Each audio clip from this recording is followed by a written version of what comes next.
All right, welcome everybody. This is another episode of Financially Speaking with Jason LaBarge. Want to welcome everybody. Today's guest is Andrew Eden. Andrew is our life insurance expert. So it is the month of November. It is not September, which was Life Insurance Awareness Month. So we're gonna go over life insurance here in November to celebrate Awareness Month in September. And I just wanted to provide a little bit of a background of life insurance with our firm. I, to some degree, started the firm with a interest, passion, if you will, for long-term care insurance. I wanted to help provide resources and tools for those that needed long-term care. It's always been a passion of mine. In fact, in college, I studied accounting and health administration to one day, I thought maybe run a hospital or a nursing home. And somewhere deep down, I wanted to, for whatever reason, kind of start my own assisted living. I know it's a weird dream to have, but and then as I graduated, started working in the industry, I realized, a few things. Number one, I realized that it's expensive. And there's a few different models out there that I liked, but nobody could really figure out the healthcare part of it. And so I naturally morphed into the financial angle, wanting to help people address it. So I went to a company called Allianz Life, and at the time, Allianz had a long-term care product. And so my early career, I wanted to be a wholesaler for long-term care insurance, actually. And then they dropped their long-term care product a few years after I'd started there. And so I, started just naturally working in the other departments and things. But I've always had a passion. All that is to say, and when I was starting my career, it was companies like Genworth, it was companies like John Hancock that would do standalone, long-term care policies. And interestingly, both of those companies are no longer offering new policies. And in the last few years, we've seen the transition away from standalone long-term care policies into dual products. So we've seen life insurance with a long-term care rider. We've now see annuities with a long-term care benefit. And that's really the types of products that Andrew focuses a lot of his time. And Andrew just only recently joined the firm back in February 2025. Up until then, we really didn't have a focus, if you will, at the firm specifically on life insurance and long-term care insurance. We would certainly use some of the dual products from time to time, and some of the annuity, long-term care, but it really wasn't a focus. And I knew it's something I wanted to do, but we just didn't find the right person, didn't have the right resources in place until earlier this year. And we've had a ton of success with it since then, which is why we want to have Andrew come on today. So first and foremost, welcome, Andrew. Thanks for having me. And why don't you at first just take a few minutes and tell our audience just a little bit about you and your background. Yeah, so I was born and raised here in Annapolis, and I'm the son of two physicians here locally, which is why I got a little bit more into what I do now. But born and raised in Annapolis, spent some time out west in Colorado and Montana, graduated from the University of Colorado Boulder, and came back once I met my wife here and decided to set up shop here in Annapolis. So you met Ashley here? Yes. Yeah. Did not know her from high school? No. We grew up like 20 minutes apart from each other. How'd you meet her? So we met online. We had our... Oh, you had the online deal. Okay, That's cool. Tinder brought us together. Is that right? Yeah. Spectrum. It's a Tinder. Oh, nice. Spectrum of results. She's great. Yeah. So you went to high school where? I went to Annapolis High for my sophomore, freshman and sophomore year, and then I went out to Steamboat for skiing. For skiing junior and senior year of high school. Like a skiing school or a? Yeah, it was essentially you go to class in the morning and then you train in the afternoon. Was that to go be an Olympic skier? Was the goal? Mm-hmm. Interesting. And was the school just for Olympian trainers, or was it a random school? Yeah. But you were there training. You could either be a full-time student or you could be a student and an athlete with winter sports, and What was the did school all of called? them. It's now called Steamboat Mountain School. Interesting. And it's a lot of Olympian trainers. How, I don't know how else to say that. Olympic, Those training to be on the Olympics yeah, would go to school there because obviously the mountains and everything. yeah, yep, Interesting. How yeah. good were you of a skier?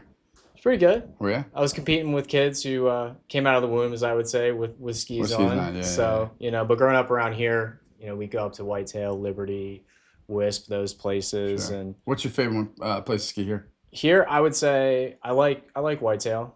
I It's don't know got if a I've good ever been to amount of Whitetail. elevation for where we are in the Mid Atlantic, but What was your what am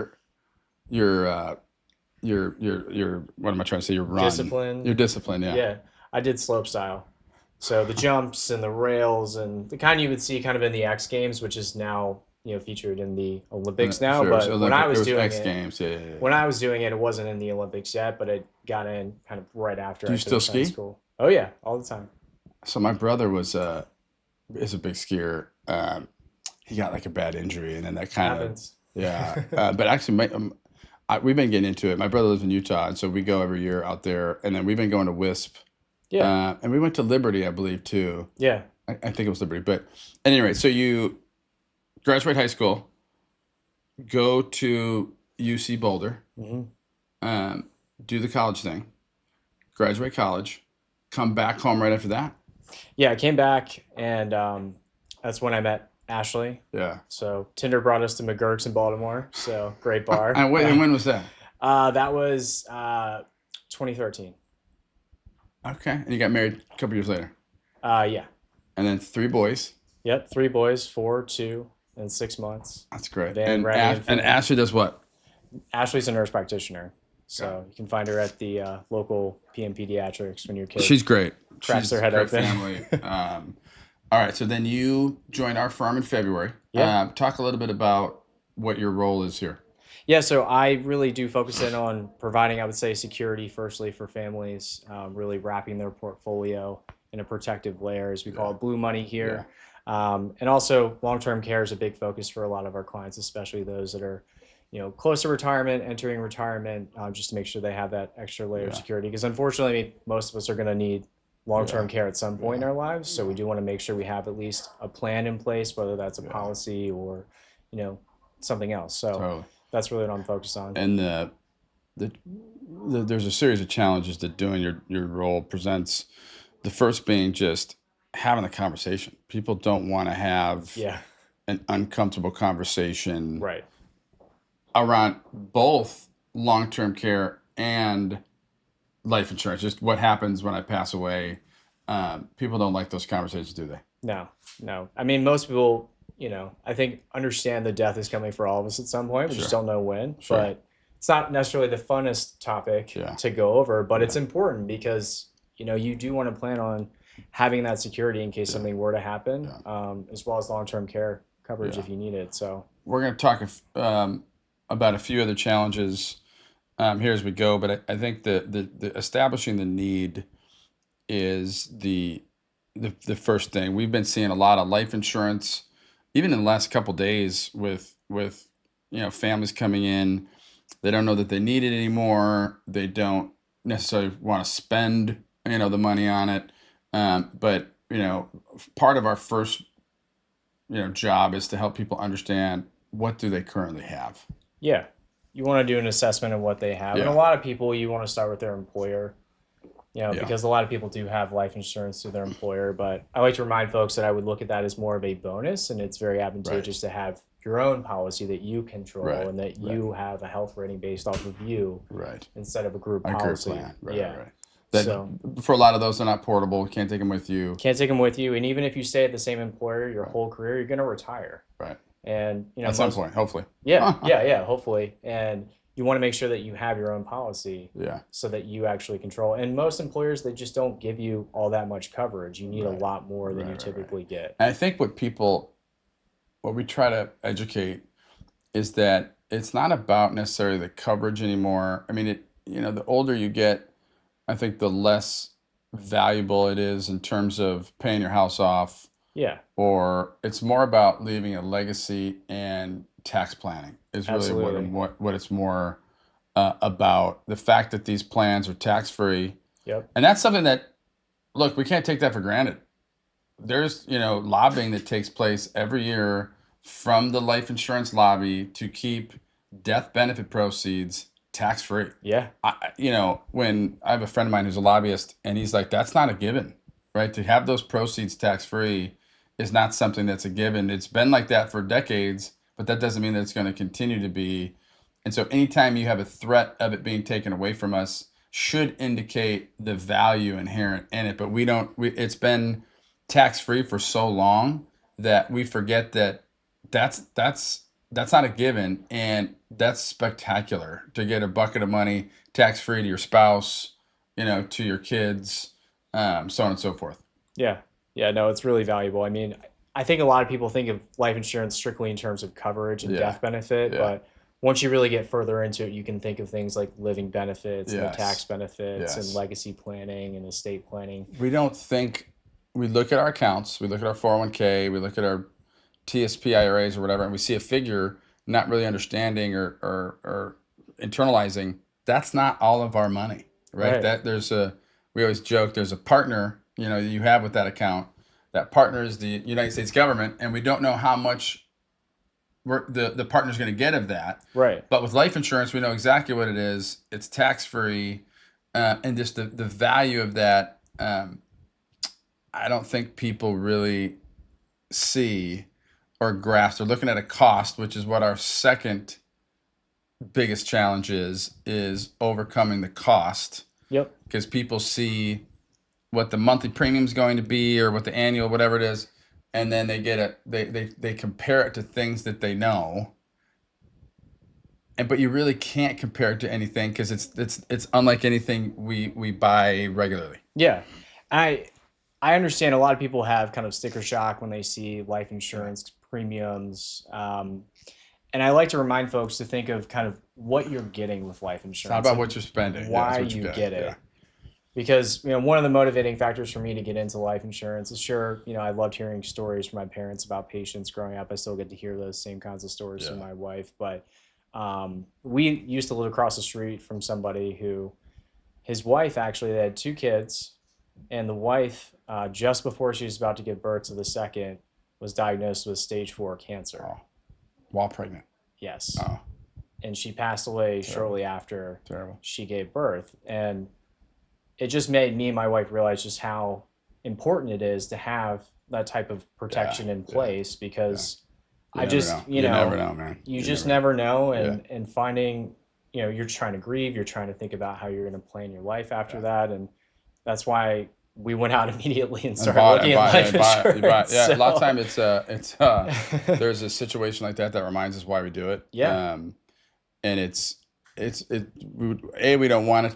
You don't want it to lead to that. And then we've all got stories of husbands or wives passing away and not having insurance, and then what that leads the surviving spouse taking care of kids, mortgage payments, the things that they have to do to make that adjustment on top of mourning is awful to even as a father of 5 as a father of 3. It's awful to to consider. And so overcoming that sticker shock, even with stories and personal experiences, is still a difficult, because you get it, hard-earned money using on something that really you're not benefiting from because you've passed away is a hard pill to swallow for some people. Yeah, I would say so. I mean, you want to think about it in terms of not only just the coverage, but you get further in past the death benefit, you think of living benefits. Because what's a living benefit? So a living benefit could be anything from a chronic illness rider to a terminal illness rider to a critical illness rider. A critical illness rider, for example, would give you coverage should you befall, cancer, stroke, heart attack befall you. So you don't can cover die, some but medical bills. Got it. So you can access your death benefit tax-free prior to dying, prior to passing away. Got it. To pay for care. Got it. And there's income benefits too? Yeah, so it would be, an income vehicle in retirement if you had a cash accumulation option or a whole life option where you can borrow against the policy. You buy it today. Yep. You're putting premiums in. Yep. You turn 65, you turn 68, whatever the case is. Mm-hmm. You've built up cash value, mm-hmm. which is like money inside of an account, just Yeah. like any other account might be, that you can then utilize in the form of a one-time withdrawal or loan, or do it over a series of months. Is that kind of what it is? Yeah, I mean, you can really do this in a number of different ways, but folks that are in retirement that have, let's say, a cash accumulation option like an index universal life, or as we call Sure. it, IUL, you let that cash build over the years inside of one of those policies, and then once you reach retirement, you can then access it via policy loans. Yeah. Whether it's for a trip or for Or your whatever it is. grandkids' And education. I think there's a misnomer there too, because people hear loans, and Right, anytime you hear loans, you get nervous. right, But the loan is the mechanism that allows it to be tax free. exactly, because you can't tax a loan. You can't tax a loan, so it's Right, not like it's a loan that you necessarily have to pay back.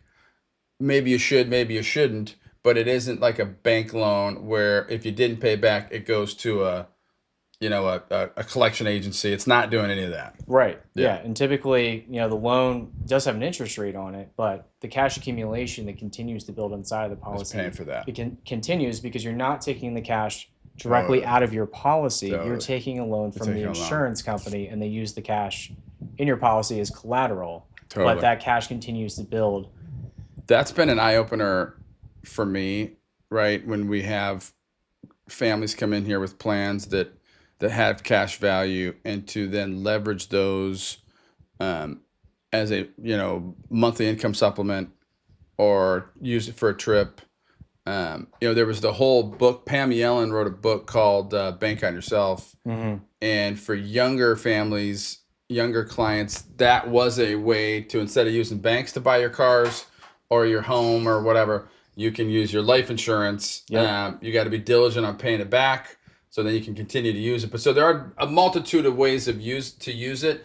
To use those types of plans. We're more looking at it from a simple standpoint, though. We want to start with, coverage first and foremost. So if somebody, already has a plan, and they're paying X for it, we first want to see, can we get you a better plan at a lower Y?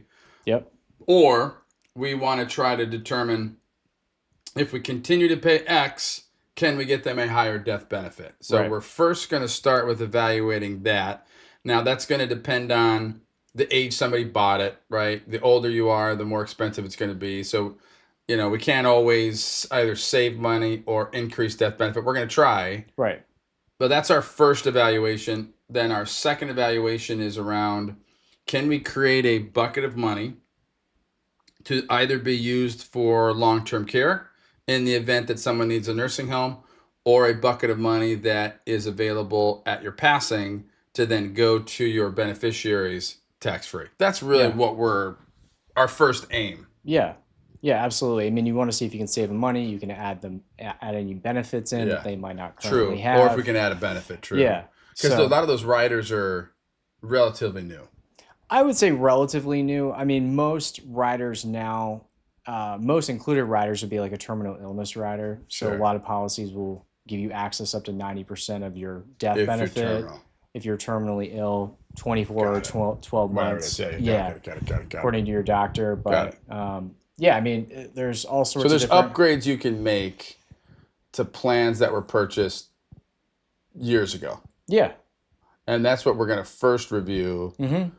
see what you currently have. And God, you've been busy, man. Yeah. Yeah. And then the upgrade, though, I think, like, what's interesting, when we first started implementing some of your strategies, it started with using the plan to pay for long-term care. And then I think we Yep. both had a eureka moment where, instead of using the long-term care bucket created inside the policy, let's use IRA money, that clients have saved, to then leave the life insurance to be tax-free, as opposed to using the life insurance to pay for long-term care, and then the IRA money gets to go to kids, which is taxable. We have flip-flopped it, and I think we've found a ton of success with that strategy. Use your IRA money. It's okay if it goes to zero and you don't give any to your kids or your spouse, because the surviving family will get that bucket of money tax free from the Yep. policy. That's, I think, is done well for us. Yeah, absolutely. I think it certainly has, and that extra layer of protection for long-term care is certainly a big benefit.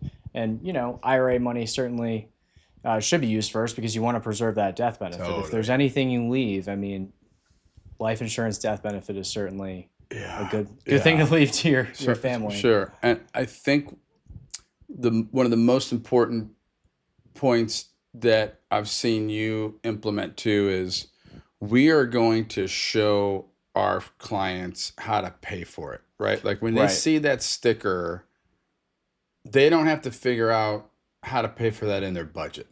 No.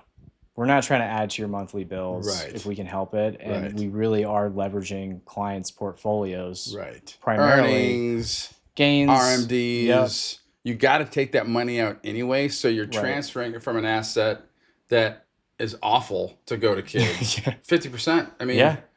50%. People don't realize how much of that 401k money goes to the IRS. I mean, it's remarkable. And so to spread that out over your lifetime, leveraging RMDs to then make the premium payment, that's what I think is our biggest advantage to the folks we serve is we're going to show you how to pay for it and then what that ultimate impact is on your overall plan that it's not going to be, because if it is, we're not going to recommend it. Right. We're not here to ensure somebody runs out of money. We got to make sure that we're maximizing, and that's what your job is to determine. Yeah, absolutely. So I want to dive into more details. Obviously, when we are working through life insurance with folks, we run into different ailments, different health issues, and I want our audience to hear kind of what those common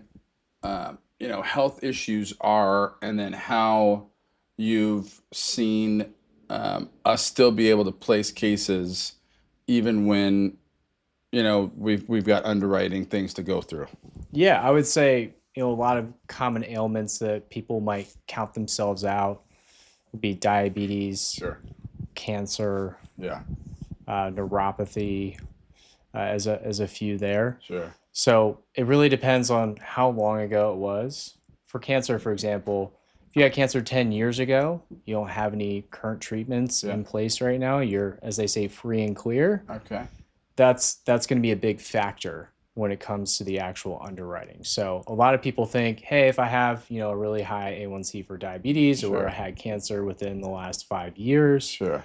I'm automatically going to get declined, or it's just going to be extraordinarily expensive. But regardless of your health history, maybe you had an issue with one thing in the past, if it was a little while back, and you also generally take care of yourself, so you exercise, you see your doctor regularly, you eat healthy, that can all play into your rating. So you can get essentially health credits towards moving into a higher health class, which would be a positive thing, which would lower your cost. So even if you might, have different ailments, there are other things that can credit positive into the underwriting. Yes. Oh, that's cool. And cancer, unfortunately, is something we see, more than we'd like to. And 5 years is the cutoff there. As long as you're, testing negative or what have you, you hit that 5-year mark, then we're okay to take a look at that again. Yeah, I would say so. Even if, I see a lot of clients that have, skin cancer, for example, have had, one thing removed or something that was concerning, but was kind of borderline. Don't count yourself out if that's you. It really just depends on, how long ago it was, the procedures that were involved. Yeah. Yeah, because, most of us, even I'm 42 years old, and you got some, I mean, I'm overall healthy, but, certainly 20 years from now, I don't know how healthy then I'll be, now. And so to know that having health ailments isn't an automatic problem is a positive thing. And if is something I have, let's say even something like, depression, anxiety, is that an automatic? It's definitely not. It's definitely not. And I think it really just depends on, like anything else, it really depends on how much of an issue it's been. Sure. What treatment you've received for it, what drugs are you being prescribed for it. That's really, you want to look at these things on an individual basis. A For lot of sure. clients, For they've sure. heard from friends, oh, I had skin cancer, so they declined me. So, Well, I want people to think about it in terms of their health because their health is what is being underwritten. and then maybe they exercise, maybe they see their doctors regularly. So those are things that can, because an underwriter is a human being, and Hmm. so an underwriter's doing the analysis. They're going to take the full picture, and they're not trying to decline, right? These insurance companies aren't in the business of declining people, so they want to do what they can to get things, approved. So if we're okay with even things like cancer, we're okay with things, mental depression, anxiety. What about like drinking or drugs, right? Marijuana is something that, when we were growing up, it was illegal, but now certainly it's recreationally legal. It's still illegal federally. What is marijuana or alcohol? What kind of impact do we see in underwriting for things like that? Yeah, I would say everything in moderation is kind of how they view it. Okay. If you are smoking marijuana every single day, which I've come across, Sure. then you're probably going to get a smoker rating. Right. But Okay. So the worst would be you get like a tobacco smoker rating, yes, which is going to increase the cost, hmm, but doesn't automatically decline you. absolutely not. Yeah. Okay. But it also depends on how you're ingesting it. I mean, with the proliferation of Well, medical and sure. recreational marijuana, there's been a proliferation of how Yeah. you can consume it, Totally. whether it's, Brownies or brownies or I think I heard somebody talk about soda the other day. soda. Wow. Um, Soda marijuana. it's smoking is obviously worse for you than consuming something that has a similar effect. That's So true. they look at That's it true. similarly in that way Interesting. And too. alcohol, Alcohol, how much is, they'll test you for it. Don't show up to the thing drunk. right? Yeah, yeah. But it's not an automatic decline. No, absolutely not. They'll ask how often you're doing it and Hmm. etc. Okay.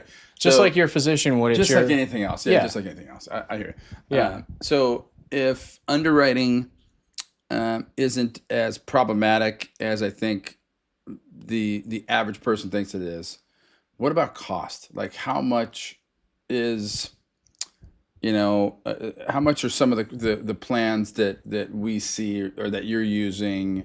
How much is something like this cost? Sure. So a lot of the policies that we are working on for clients right now, a lot of our clients are in their late 50s, Sure, 60s, I sure, would say. A sure, focus for them is long-term care if they can qualify sure, for it. So let's say you had a $250,000 guaranteed universal life policy, meaning you have a policy that's guaranteed typically to the age of 100 that has some chronic illness or long-term care benefits added onto it, sure. and the death benefit is $250,000. You could be looking at anywhere between, I would say, $8,000 and $10,000 annually. So 8 to 10. Mm-hmm. So we buy a 250, and it has a long-term care and it's Mm-hmm. permanent till age 100. That's going to cost 8,000 to 10,000. I get it. When people see that, they're going to think that's expensive. Sure. They're going to compare to what other things do they spend $10,000 a year on, Right. and they're going to tell you no way. Right. But the reality is, when you think about getting $250,000 tax free, Right. when you think about the fact that there's two pieces of it. There's the legacy piece. You spend 10 grand a year to then give 250 to your beneficiaries. Then you have the long-term care piece of it, where, I mean, gosh, how much is the average, cost of a nursing home in Anne Arundel County? It's I mean, astonishing. It really yeah, it's is. I expensive. mean, right now it's about $12,000 to $14,000 a A month. month, 12 to 14 a month. So you're gonna, wow, you're gonna balk at $10,000 a year for something that is covering a potential $12,000 a month in the future. Yeah. Yeah, see, that's where I think there's a disconnect. We can't think of this as buying a $10,000 pair of shoes or a $10,000, a car or what, something that normally would cost $10,000. You want to think of this as, what am I getting? Yeah. And I get it, though. It's hard for people to think that far into the future or to allocate those resources. But ultimately, what you're protecting is so important. It's so important. And I like to remind folks that yes, you are getting a policy, let's say, of $250,000 for anywhere between eight and ten thousand Yeah. dollars a year. But if you pass away the day after that policy goes into Right. force, your family, your beneficiaries will get Tax free. Yeah, $250,000 tax free. Yeah, that's a tax free. So as opposed to even an IRA. I was just in with somebody a minute ago, and we were talking about their children and how much they make. Because what people don't, I think, understand is if your 401k, your TSP, your IRA has $1 million in it, and you pass away, that $1 million is going to your kids at income tax rates. I don't care who you are. I don't care what your political background is. I don't care, how pro-American you are or not.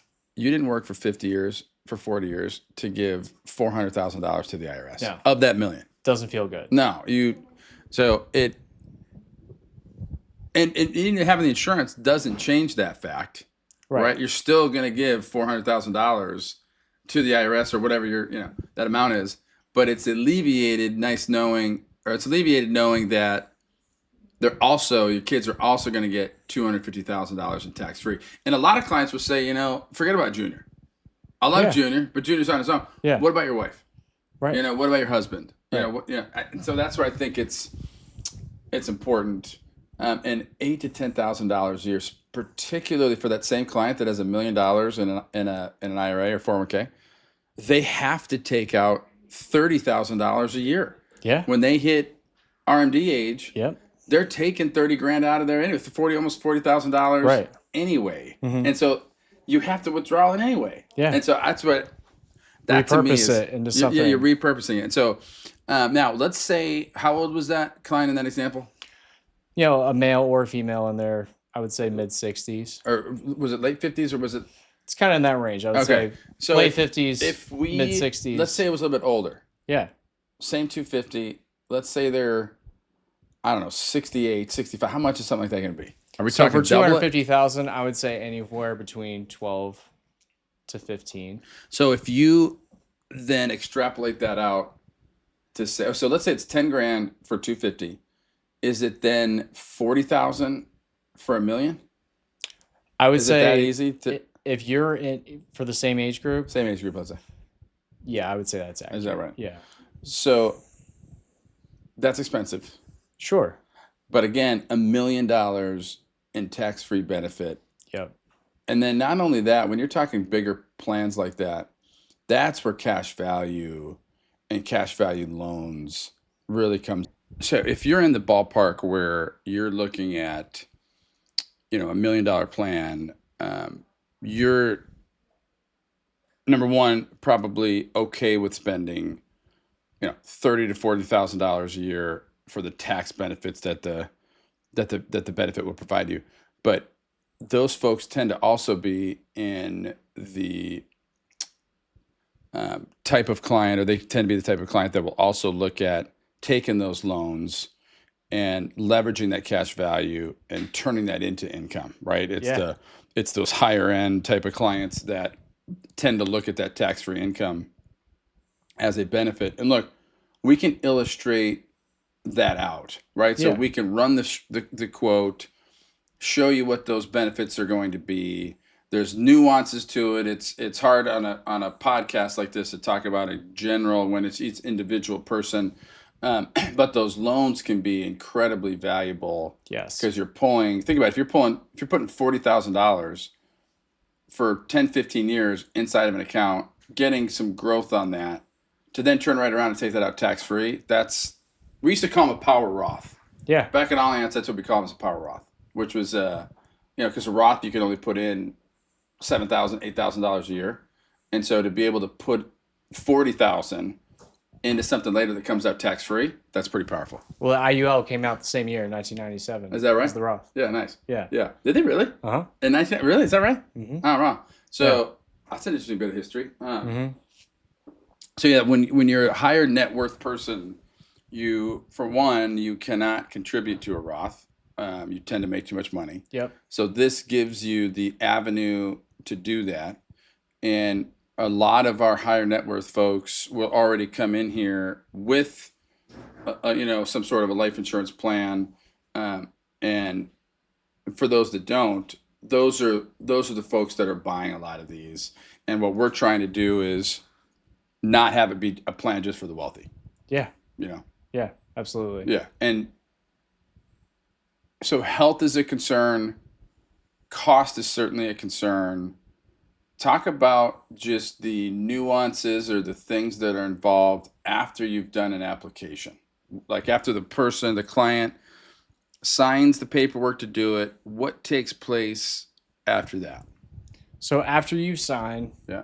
you've made your payment, the policy goes into force. The day of the But before you even do that, Yeah. before it even goes into what types of actions are happening from, look, Andrew, I signed the thing with you today. We've yet to go through underwriting. We've yet to do all that. What happens in that before you even write a check to buy the thing? What happens? So going through the underwriting process. Yeah. So the underwriting process, you put in your application. I help with that part. You put in the application. The carrier, whoever it is going to take that application. They're going to pull your medical records. They're going to pull as many of those as they can electronically. Yeah. They're going to pull it from your primary care. If you're seeing any specialists, they're going to pull those, and they're going to decide where I don't have to go get them. The person applying You does don't not necessarily have to go get them. I find it really helpful if clients are willing to participate and share records directly. Sure. For them Like the records that I have, or am I helping you go get them from the doctor? So either way. Now, so they will take the records if I have them. Yes. Oh, that's easy. It depends on what the because some records are sufficient. Sometimes they ask a question directly of the physician that only the physician can respond to. Sure. So there's no real more efficient way to go about that. But I find with a lot of clients, they have their MyChart portal in some way, shape, or form through their provider. So they're able to see what medications they're taking. They can have the full list. But you help facilitate that process. So I sign. I'm working with you on getting whatever records is necessary. There's an underwriter appointed by the carrier. Yep. And that person is ultimately reviewing. Mm-hmm. And then they will come back with an offer. Yes. And sometimes we'll go to multiple carriers to get whoever's going to. Let's have them compete. Yeah. To then get the best offer. Yes. Yeah, that's because we're independent. I think that's another important thing. Like we're not, tied to a one particular firm. Nope. Now there's 24 hours in a day, and we tend to see similar cases, so we know, what carrier is going to be appropriate for this and that. But at the end of the day, we're independent, and so if we can shop these at 4 or 5 different carriers, that gives us the least amount of premium possible. Mm-hmm. Well, what's really beneficial for our setup is that, let's say you go to one carrier, you get an offer, you don't like the offer. Too expensive, because of cost, whatever, it's typically what it is. Sure. We are able to share those records directly with another carrier, which a lot of brokers are not able to do. So if you were to go to another place, they likely won't be able to share records, which makes the process really start from zero again, where you're really fully reapplying then you're taking with the carrier. It takes a lot more time. So that's another benefit of being independent. Yep. That's cool. Yep. Okay, so how long does that process normally take? If we sign, paperwork today? And again, I think it's important to note, signing today doesn't mean that you're committing, right? The commitment comes when you're writing a check or having a deposit come from your accounts to then pay for it. Signing simply says, hey, I'm open to go through the underwriting process. Let's get some offers, and then I will decide. So signing an app doesn't necessarily mean, hey, I'm buying this thing. Right. The application is really you simply committing to the actual process of getting an offer. Okay, you don't have to take the offer. You only pay for something until you actually get an offer you like and you decide then you're paying to for it. take I want to move forward with it. And pay for it. I mean, and even then, let's say you're paying for it for 5 years and something changes, you don't want it anymore, then you stop paying. I mean, yes, you could just say maybe that wasn't a good investment, but you were covered for that time where you were paying, and there's value in that. Yep. But the choice is ultimately always, if it's meant to be, it's up to me, right? Nobody's making you, pay for it. Right. How long does that take? If you sign something today to what's an average? I would say the average window is about 2 to 3 months. Okay, so it takes a good 60 to 90 days. Yeah. We handle it. We're carrying the load. a nurse or somebody may come out and see you, Mm-hmm. but all that should be done in a few months. Mm-hmm. The caveat to that is that if you're in good health and you qualify for what they call accelerated underwriting, Yeah, which typically happens with younger clients, they don't sure. have as many Right, ailments, as right, many right, issues with their right. health. You may get qualified within just a few days. Oh, nice. So there's So a way. they do essentially a preliminary review Right. of Check your your medication records, or whatever. and they decide that you're in pretty good health, you're a low risk to them. Got it. They don't feel like they need to look at anything else. They Got it. might make you an offer pretty quickly. That's cool. So And that happens from time to time. it does. Last thing I wanted to mention, and I think that this is forefront in my mind too, because we did one today, or at least we're talking about it today. Talk about a term conversion. I look at this as a very simple upgrade, not a lot of underwriting, if any. So we see a lot of folks that come in here and they already have a policy, usually a term, 20 year. I think the one today was 10. Generally, they're 20, but they have a permanent conversion option. Walk us through what that is. What does that mean for Yeah. somebody who has that? So oftentimes with a term policy, or you'll have a client that is coming to the end of their term, whatever that period is, 10, 20, 30 years, and they have the ability to change that policy into a permanent option. So a lot of carriers will offer a whole life option, Sure. a universal life option. Now, in my experience, a lot of the conversion options available are limited and may not be the best fit for you. So I always like to investigate those first to see what Sure. options are available. Sure. The conversion option essentially means that you do not have to go through underwriting. That's the key. They take your health from That's the the time key. that you were That's the underwritten key. for the term, That's the key. and they apply your age with that health rating. So your premium's going to go up, The premium is going to go up for two reasons. but there's One, no underwriting. no underwriting. That, I think, Andrew, has been a big opportunity. You're right that they limit sometimes what policies you can convert into. Mm-hmm. It's been your role to investigate, come back. Look, if somebody's able to be underwritten, that's always the best route. Yeah. You got all the products and things available to you. But if you bought a policy 10 years ago, you were healthier, something has happened in the interim, you've been paying those premiums, you want to see value out of those premiums, that's where that permanent conversion. I think the one today, it was a 10-year term they bought, in 2016. They were paying like $350 a month. To convert it was to $450, something like that. It was $323 to $457, something like that. And they were balking at how much it was, but I wanted to be like, guys, there's no underwriting, and it was $100,000 death benefit. So Yeah. I want our listeners to hear, if they're in a situation like that, I want them to call us. Yes, and so we please. can evaluate. You've been paying premiums on that for however long. You'd hate to see those go to waste, and have it end, because what you do not want to do is hit your 21st year of a 20-year term, because that premium is through the roof. Yeah. You can't. It's too much money to even consider. But a conversion is very reasonable, and we will do the heavy lifting on that as well. Yeah, absolutely. Yeah, no, conversions are huge, especially if you've had a bad health diagnosis. Yeah. That's really what they're there for. That's what they're for, sure. Yeah, because if your diagnosis may not be is bad enough where you can't convert it or have it, later, then it makes sense to convert it over, even if it's going to be more expensive, which it will be based on it moving from term to whole life, and also your age being higher than when you got the policy. In my career, we've done so many conversions, and so I definitely encourage anyone that's in that situation to call us and evaluate it. But I think it's most important. We mentioned this earlier, but I want to mention it again because I think it's critical. The way that we do this, the way that we evaluate, is to focus on the coverage, and then also to focus on where to pay for it. And Retirement Analyzers, our retirement planning software, we're going to be able to show clients what the impact of that premium is, no matter if it's 10,000 or 40,000 a year. Yep. To see what that impact is, so it's not just something that feels expensive. You're going to be able to see what that impact is.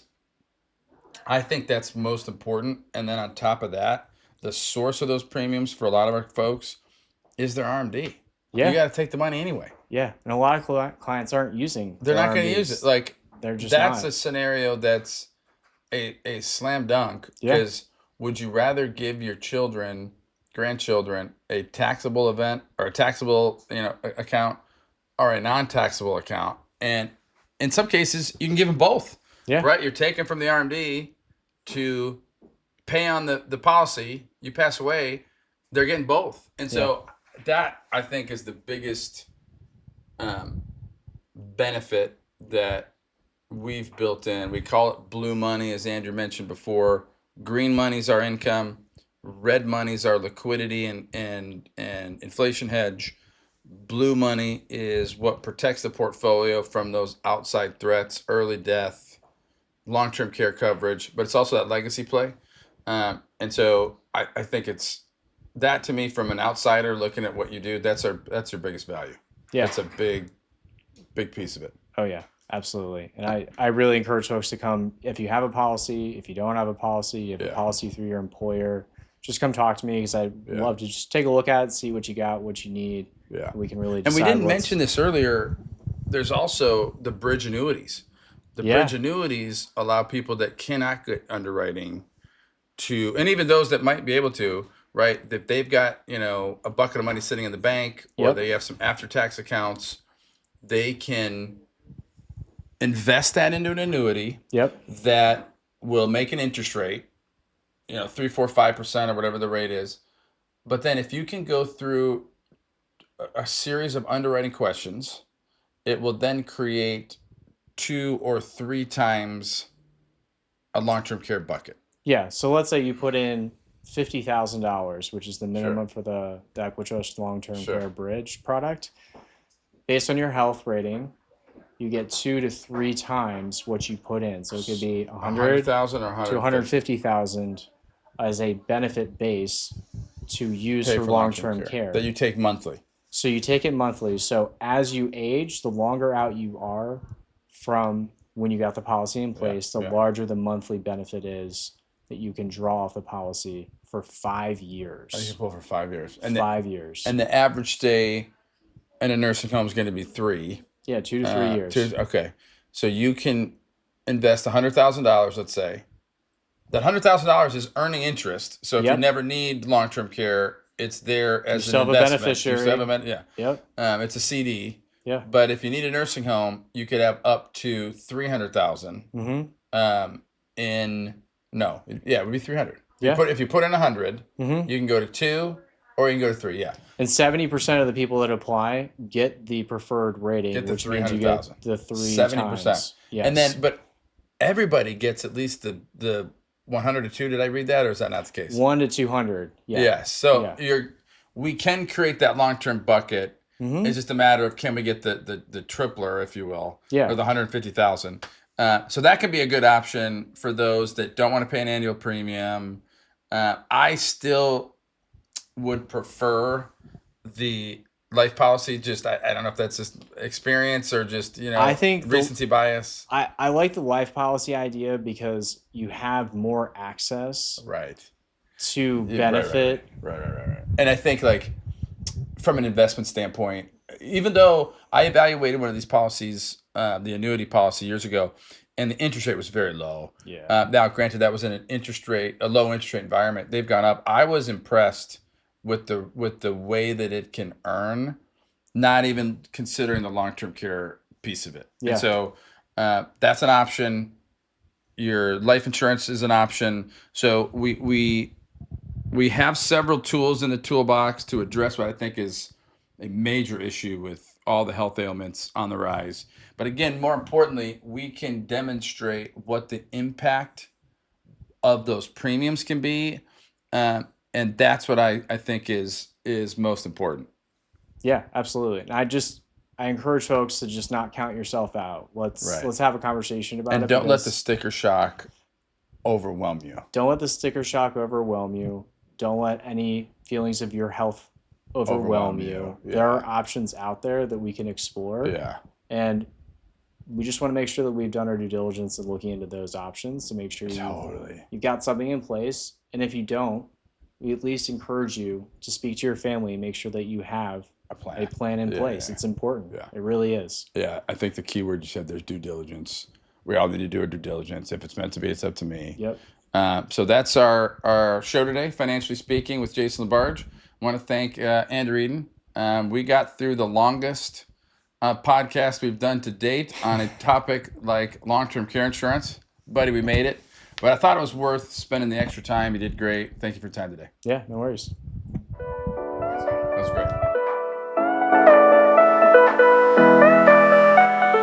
Insurance products are offered through the insurance business LaBarge Financial, LLC.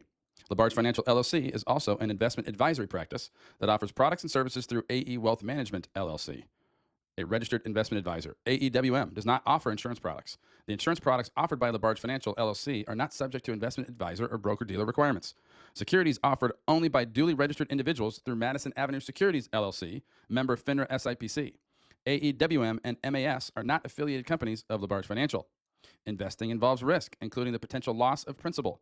Any references to protection, safety, or lifetime income generally refer to fixed insurance products, never securities or investments.